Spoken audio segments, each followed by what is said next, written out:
다시 찬송 드리도록 하겠습니다. 찬송가 88장, 내 진정 사모하는, 우리 같이 찬양 드리겠습니다. 88장입니다.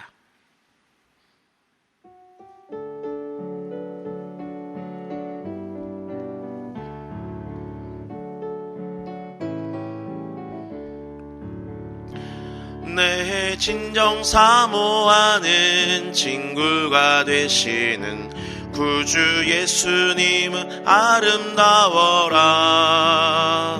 상한 밑에 백합화요 빛나는 새벽별, 이 땅 위에 비길 것이다.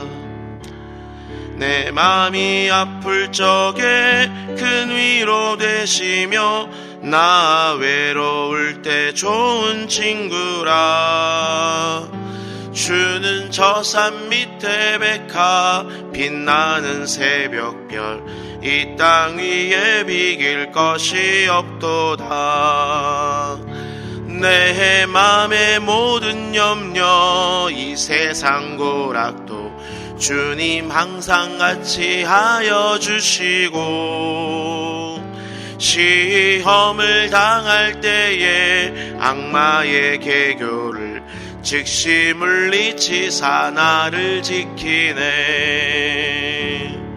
온 세상 날 버려도 주 예수 안 버려 끝까지 나를 돌아보시니.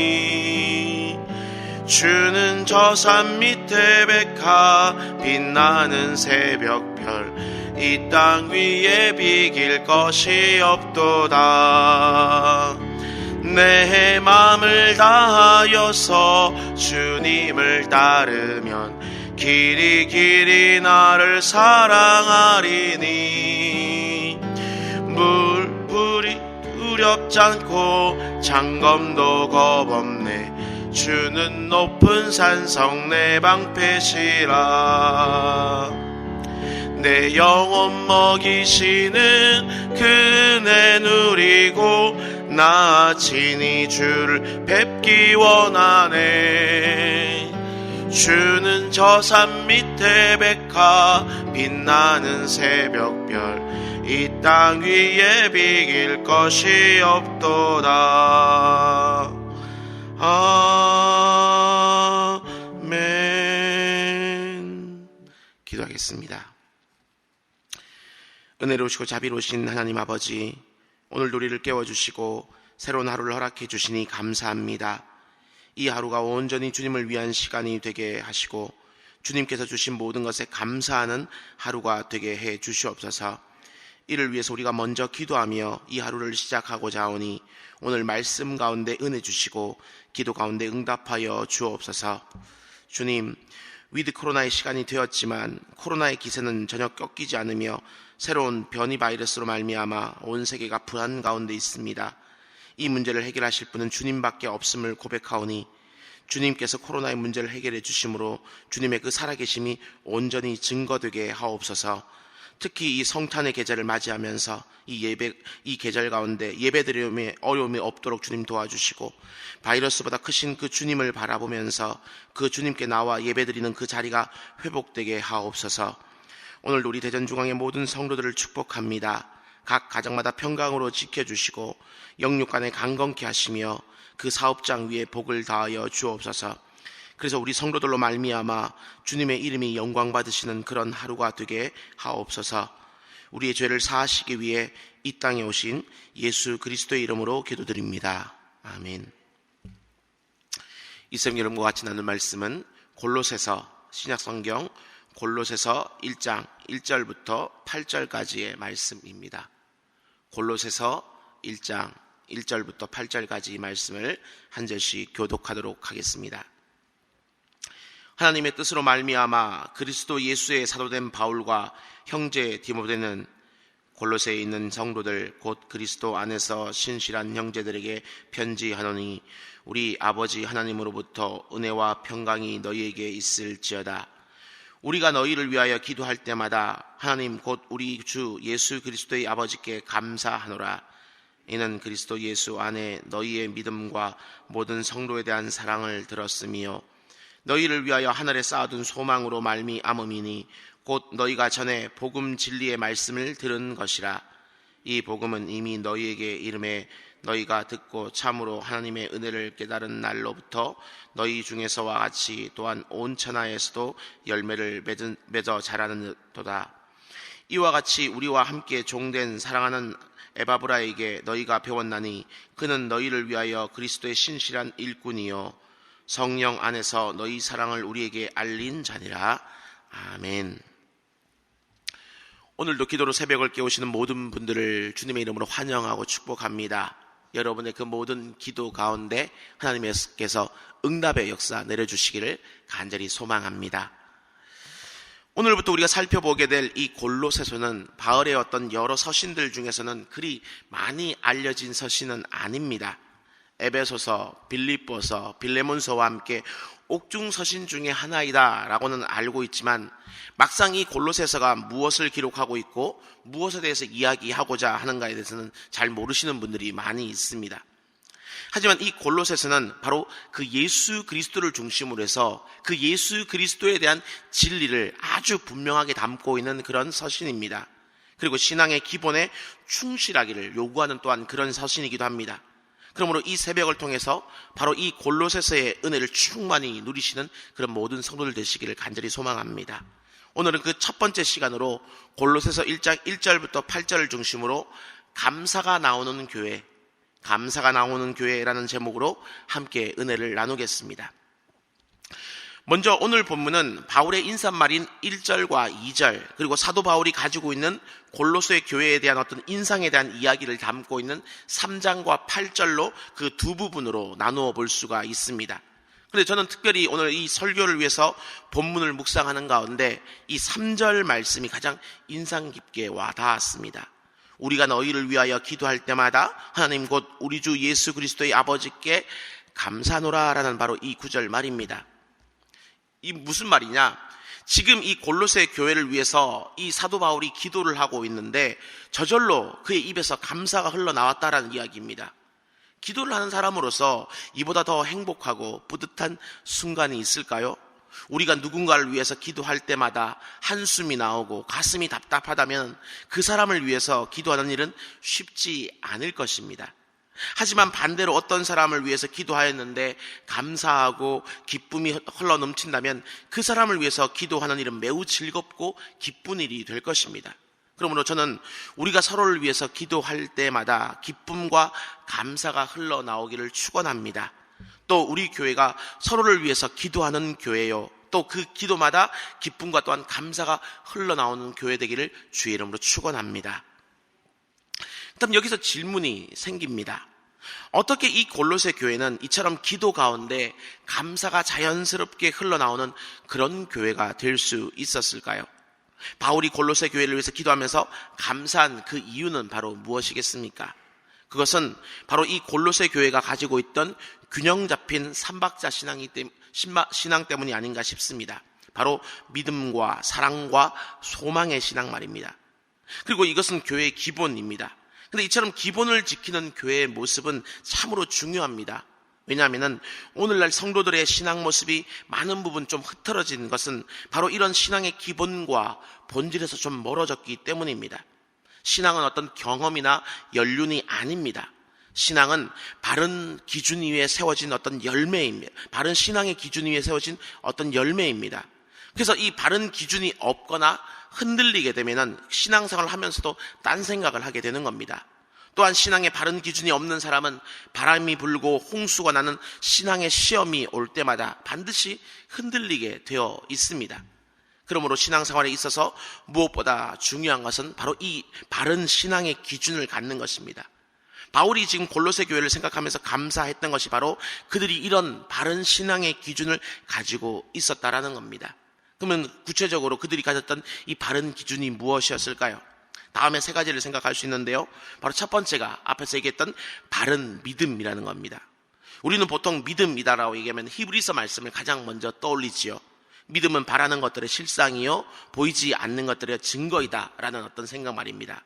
하지만 바른 믿음의 가장 중요한 본질을 오늘 골로새서는 바로 우리가 예수 그리스도 안에 있는 것이다, 그렇게 지금 이야기를 하고 있습니다. 우리의 믿음의 대상일 뿐 아니라 우리의 믿음의 목표가 바로 예수 그리스도입니다. 그래서 우리를 죄에서 구원해 줄 유일한 조건이 있다면 그것은 바로 우리가 예수 그리스도 안에, 그 안에 있는 것입니다. 다른 그 어떤 조건도 소용이 없습니다. 혈통도, 재물도, 선행도 그리스도가 없으면 모두 배설물과 같은 것입니다. 그러므로 우리의 생각도, 의지도, 감정도 그리스도 안에 있기를 바라는 것이 바로 참된 믿음입니다. 이에 우리는 항상 찰스 셀든의 그 책 제목처럼 예수님이라면 어떻게 하셨을까라고 묻는 그런 자세가 필요합니다. 삶의 현장에서 순간순간마다 예수님의 그 관점을 몸에 익혀서 몸에 익힌 대로 사는 것이 바로 믿음의 본질이라는 겁니다. 이렇게 되면 그 어떤 시련이 찾아오고 풍파가 몰려와도 우리는 바르게 판단할 수 있고 그 모든 시련을 넉넉히 이길 수 있습니다. 믿음은 이렇게 놀라운 힘을 가지고 있는 것입니다. 왜냐하면 믿음은 우리가 주 안에 있기 때문에 주님이 우리와 함께 하시기 때문입니다. 두 번째 기준은 바른 사랑이라고 볼 수 있습니다. 사랑은 신구약의 공통 주제요, 성경의 어떤 중심입니다. 그래서 예수님은 하나님을 사랑하고 이웃을 사랑하는 것이 온 율법과 선지자의 강령이다라고 말씀하셨습니다. 그런데 하나님을 사랑하는 사람은 그 사랑의 표현이 반드시 이웃을 향하게 되어 있습니다. 본문 4절도 그래서 이렇게 표현합니다. 모든 성도들에 대한 사랑을 들었다라고 말입니다. 곧 예수 그리스도를 알고 믿는 자의 본질은 바로 이웃을 사랑함으로 나타나게 되어 있습니다. 그래서 만약 어떤 사람에게서 이런 이웃을 향한 사랑이 나타나지 않는다면 그 사람의 신앙은 잘못되었거나 혹은 부패되었거나 혹은 지금 사단의 시험 가운데 빠져 있거나 아니면 안타깝게도 없으면 믿음이 없는 상태일 수도 있습니다. 우리는 에베소서 6장 23절에서 믿음에 겸한 사랑이 있기를 바라는 바울의 축도를 볼 수 있습니다. 곧 믿음이 없는 사랑은 소용이 없다라는 말입니다. 하지만 동시에 사랑이 없는 믿음도 올바른 믿음이 될 수 없다는 것을 잊지 마십시오. 따라서 우리는 말과 혀로만 사랑하지 말고 오직 행함과 진실함으로 사랑해야 할 것입니다. 세 번째의 기준은 바로 바른 소망이다라고 볼 수 있습니다. 기독교가 바른 기독교가 되기 위해서는 이 바른 어떤 종말 사상이 있어야 됩니다. 성경은 이러한 사실을 분명히 말하고 있습니다. 오늘날 잘못된 어떤 종말론자들 때문에 이 종말의 문제가 소홀히 여겨지고 있지만 성경은 종말을 매우 중요하게 생각하고 있습니다. 왜냐하면 이 종말에 대한 바른 신앙이 있을 때 우리의 그 신앙의 모습이 건전해지기 때문입니다. 또한 우리가 겸손해질 수 있기도 합니다. 끝을 아는 사람은 지금 잠깐의 어떤 잘나감을 가지고 결코 자랑하지 않으며 지금 조금 괜찮은 걸 가지고 우쭐대지 않기 때문입니다. 뿐만 아니라 이 종말을 제대로 알면 이 땅에서 겪는 그 시험에 대해서도 바르게 이해하며 바르게 대처할 수 있습니다. 우리는 예수 그리스도께서 2000년 전 이 땅에 오심으로 이미 종말의 시대를 살아가고 있습니다. 하지만 그분이 아직 재림하지 않으셨기 때문에 아직은 종말이 완성되지 않은 그런 시대를 우리는 살아갑니다. 그래서 우리의 신앙은 이 이미 오심과 아직 오시지 않음이라는 이 둘 사이에 있는 그 긴장 상태에 있어야 됩니다. 그리고 이런 적절한 긴장이 바로 시험을 이기게 만들어줍니다. 근데 요즘 우리 신앙생활의 모습 가운데 가장 많이 퇴색된 것이 바로 이 참다운 종말에 대한 어떤 소망이요, 그 신앙이 아닌가 싶습니다. 그래서 수많은 믿음들이 흔들리는 모습을 우리는 심심찮게 봅니다. 하지만 분명히 기억하십시오. 예수님께서는 약속대로 처음 이 땅에 오셨던 것처럼 분명히 다시금 이 땅에 오실 것입니다. 그리고 그 다음에는 누구나 예외 없이 하나님의 그 심판대 앞에 서야만 합니다. 그러므로 우리는 이 진리를 기억하면서 바른 종말 사상, 바른 소망으로 이 땅을 살아갈 수 있어야 할 것입니다. 이처럼 골로새 교회는 믿음과 소망과 사랑이라는 바로 이 바른 기준을 가지고 있었기 때문에 감사가 절로 나오는 그런 교회가 될 수 있었습니다. 저는 우리 대전중앙교회 안에서도 바로 이 믿음과 소망과 사랑이라는 바른 기준이 세워지기를 소망합니다.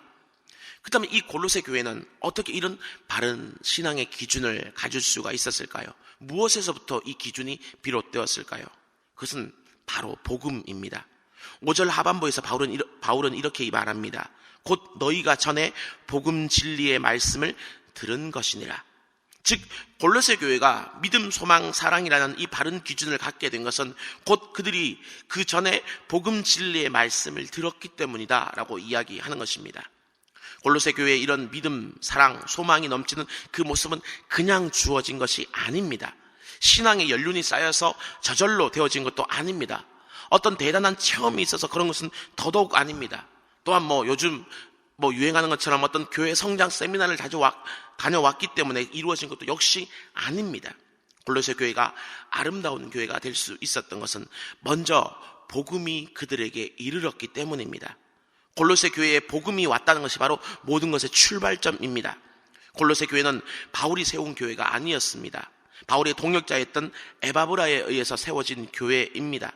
하지만 그 에바브라도 바울과 같이 복음을 들은 사람이었기 때문에 또 그가 다른 그 어떤 것이 아니라 이 복음만을 전했을 때 지금 놀라운 역사가 일어난 것입니다. 곧 신앙의 불모지였던 이 골로새 지역에 교회가 세워진 것입니다. 이처럼 복음은 그 자체로 능력이 있습니다. 복음은 강력한 힘이 있습니다. 그래서 이 복음이 누군가에게 이르면 그 사람은 어떤 형태로든지 반드시 변화하게 되어 있습니다. 나를 위해 죽으신 십자가의 그 죽음과 부활에 대한 이야기는 반드시 그 이야기를 들은 사람을 극렬한 어떤 찬성이나 극렬한 반대로 돌아서게 만듭니다. 복음을 들었음에도 불구하고 아무런 변화가 없는 중간지대라는 것은 존재하지 않습니다. 복음이 오면 찬성이든 반대이든 반드시 변화가 일어나게 되어 있습니다. 그리고 그 다음으로 골로새 교회는 바로 이 복음을 받아들였습니다. 복음이 왔다 해서 끝난 것이 아니라 복음을 받아들여졌다라는 것이 중요합니다. 복음은 어느 곳이나 누구에게나 이를 수 있습니다. 그러나 복음을 받아들이는 것은 결단하는 사람들에게만 주어지는 축복입니다. 이런 모습은 설교를 듣고 있는 우리의 모습에서도 쉽게 찾아볼 수 있습니다. 설교자가 말씀을 선포할 때 그 설교는 어떤 특정인을 향한 것이 아니라 불특정 다수, 곧 모두를 향한 그런 말씀입니다. 그렇지만 기쁨을 얻거나 회개의 눈물이 나오는 것은 모두가 그런 것이 아닙니다. 그것은 말씀을 듣는 자에게만 주어지는 바로 축복입니다. 교회에 와서 앉아있지만 말씀이 받아들여지지 않고 들리지 않는다면 어쩌면 그처럼 불행한 사람은 없을 것입니다. 왜냐하면 그가 앉아있는 자리는 기쁨과 생명의 자리가 아니고 오히려 가시방석이 될 것이기 때문입니다. 앞서 말씀드렸던 것처럼 복음은 반드시 극렬한 찬성과 반대의 반응을 불러일으킵니다. 근데 받아들여지지 않는다면 결국 반대한다는 뜻이고 그런 반대의 이야기를 계속 듣고 있는 것은 고역일 것입니다. 하지만 감사하게도 지금 이 골로새 교회는 복음이 이름에 그 복음을 받아들였습니다. 이것이 골로새 교회 가운데 감사가 넘치게 된 이유요, 그들이 믿음, 소망, 사랑이라는 바른 기준을 갖게 된 이유인 것입니다. 그리고 여기에 더해서 이 골로새 교회는 복음을 받아들였을 뿐 아니라 복음을 깨달음으로 말미암아 은혜를 받았습니다. 이것은 초대교회 중 베레아 교회를 연상하게 하는 그런 내용입니다. 베레아 교회의 특징이 무엇이었습니까? 그들은 말씀을 열린 마음으로 받아 날마다 그러한가 하고 상고하였던 바로 그런 교회였습니다. 참으로 말씀이 풍부한 교회였습니다. 그렇기에 그 칭찬받는 교회의 모습의 어떤 본보기가 되었습니다. 근데 바로 이 골로새 교회가 베레아 교회처럼 말씀을 깨달음으로 은혜를 받은 그런 교회였습니다.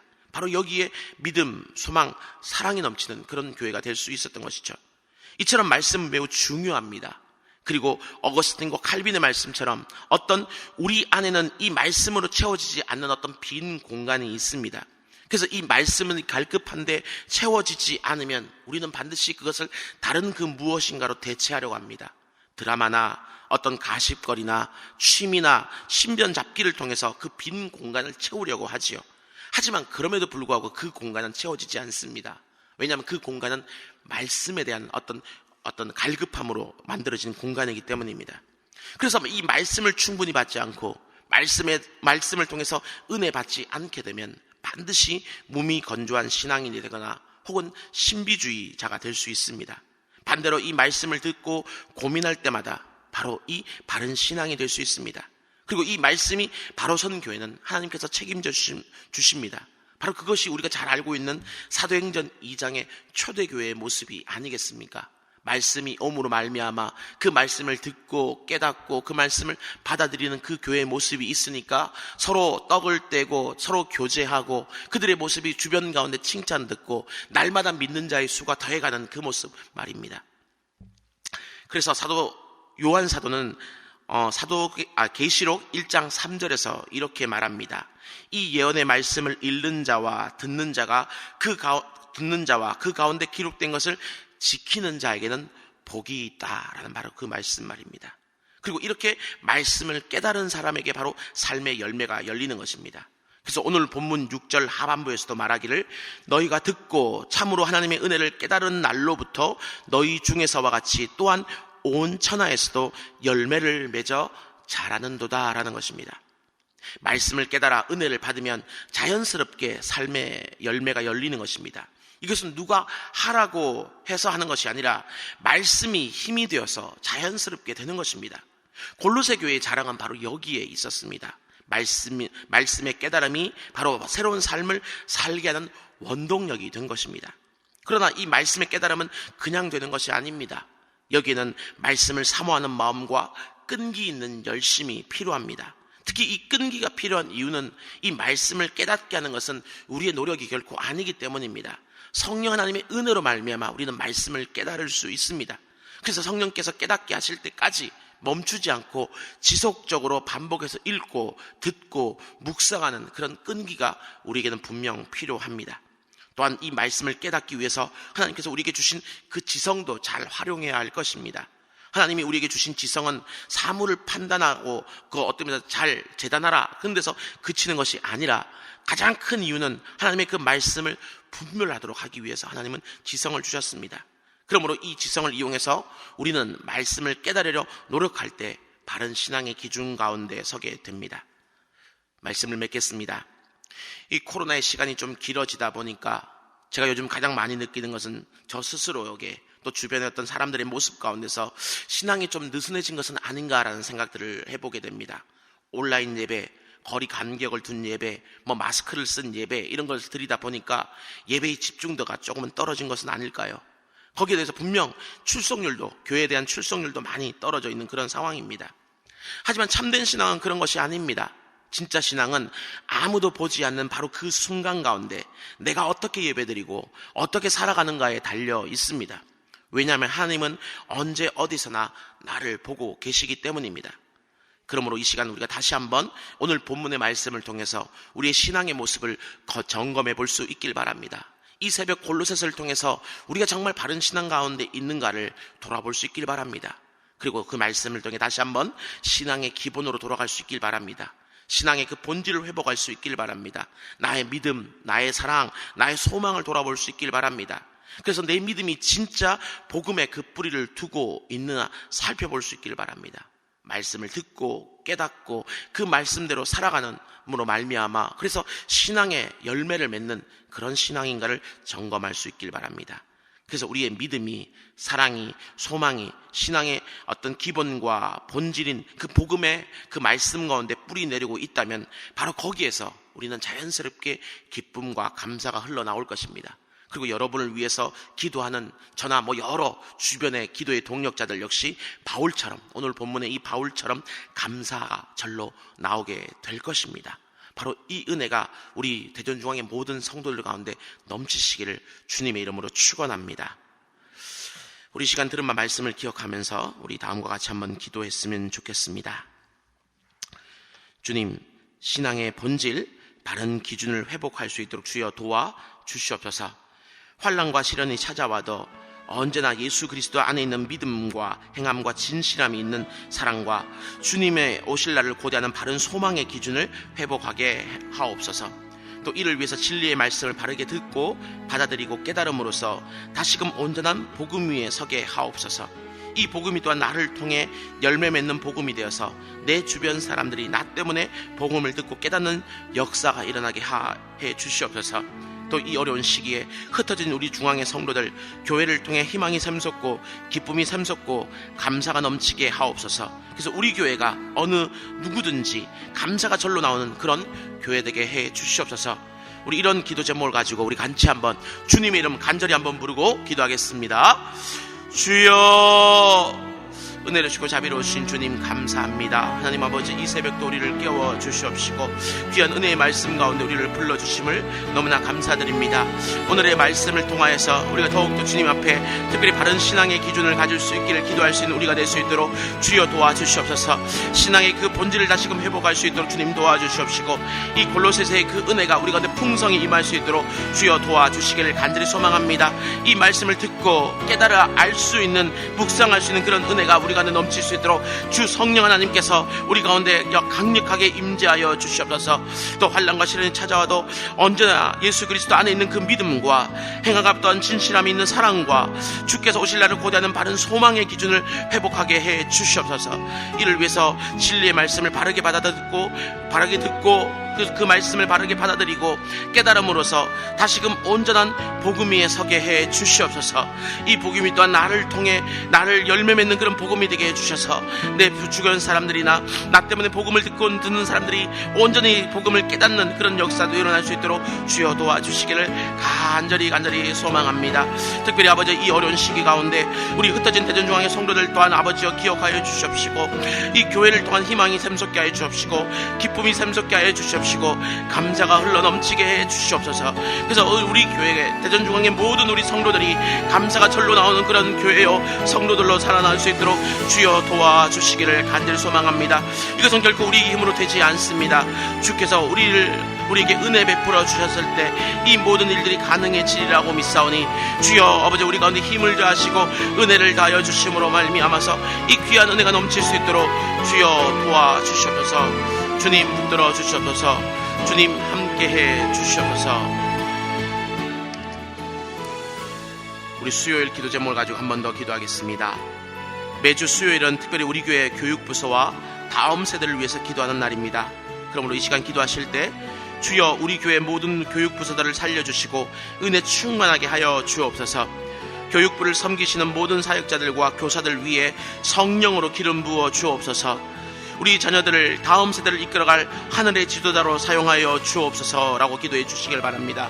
그리고 계속해서 담임 목사님을 위해서 기도해 주시고 함께 동역하시는 우리 장로님들과 교육자들이 사랑으로 하나 되어서 온 교회가 성령으로 충만함 가운데 부흥의 역사를 이루게 해달라고 기도해 주시길 바랍니다. 또 교육부서와 다음 세대를 위해서 합심으로 기도하신 후에 개인적인 기도 제목을 가지고 자유롭게 기도하시다가 돌아가시면 되겠습니다. 이 시간 기도하시기 전에 먼저 저를 따라해 주시길 바랍니다. 주여 우리 자녀를 살려 주옵소서. 주여 우리 자녀를 살려 주옵소서. 주님의 이름 간절히 한번 부르고 기도하겠습니다. 주여,